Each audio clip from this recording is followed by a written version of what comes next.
Hi Stampers, it's Jackie Bolhuis from Klompen Stampers. Look at these cute little gift bags that I have to share with you today. And they're super easy to make. We've got a big one and we've got a little one. And you could really adjust the size to almost anything. But these are so easy to make with your designer series paper. Now those of you that hoard DSP, and I know you're out there because you've told me, this is a great way to use it. Now I did not put any tags or anything on here. These really could be good for any time of the year, especially masculine with the plaid on it. But now all I have to do is add a gift tag or a card with it and it's ready to go. So think of all your different DSPs. Wouldn't they all be beautiful to make gift bags out of? So let me go ahead, flip the camera down, and I'm going to show you how to make these bags.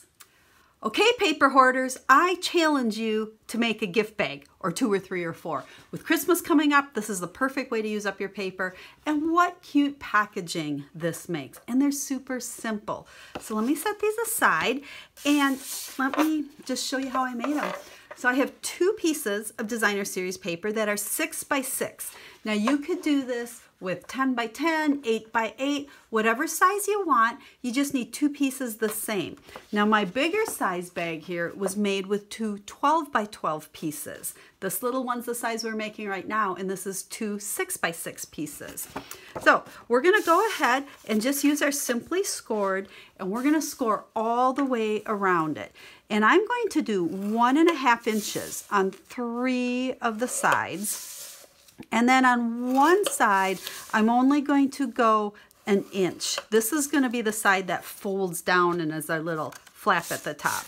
So we'll go here again and we'll go 1.5, and you just keep spinning around 1.5, 1.5, 1.5, and 1. And that's all the scoring, so we can get rid of this. Now probably the hardest part here is deciding what side do you want your bag to be with a little bit of trim on it.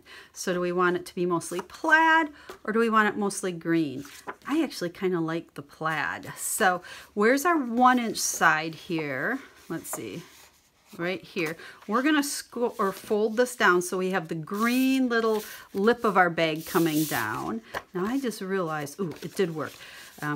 Since the stripe, you wanted to make sure the stripes are going both ways, and I didn't really plan that out, but it worked. So if you have a print that it matters, make sure that you're doing them both the same way. So fold that 1 inch flap down, use your bone folder to get just a really nice crisp fold there.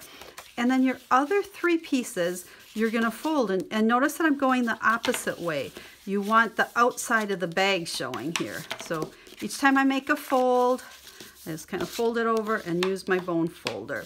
And we'll do that the same on this one. So we'll go on all 3 of these sides. Just get real nice creases. Be careful when you score that you don't press too hard that you rip your paper. So. Okay, there we go. So we have 2 identical pieces at this point.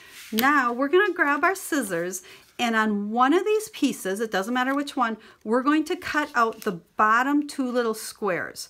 So we go right on those score lines. Depending on the print of your paper, sometimes it's a little tricky to see them, but just go down to the bottom here, cut out the 2 pieces. So that's what we have on the first one.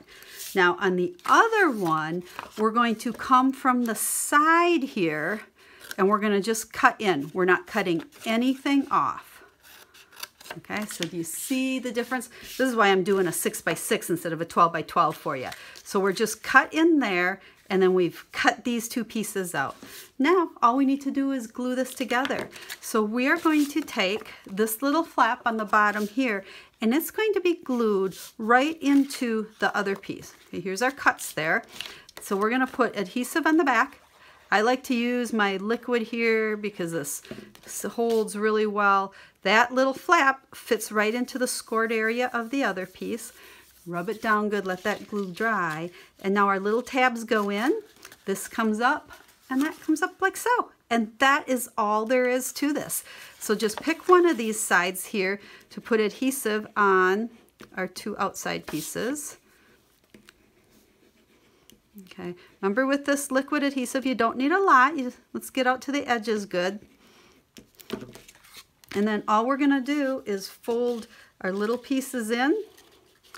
Whoops, trying to grab this so you can see it on camera here. Fold that one up like so, and then bring these side pieces up over that adhesive. And then I like to just turn it, get a little adhesive on my finger, and press on the inside of each one to get that pressed down really good. And that's it for our bag.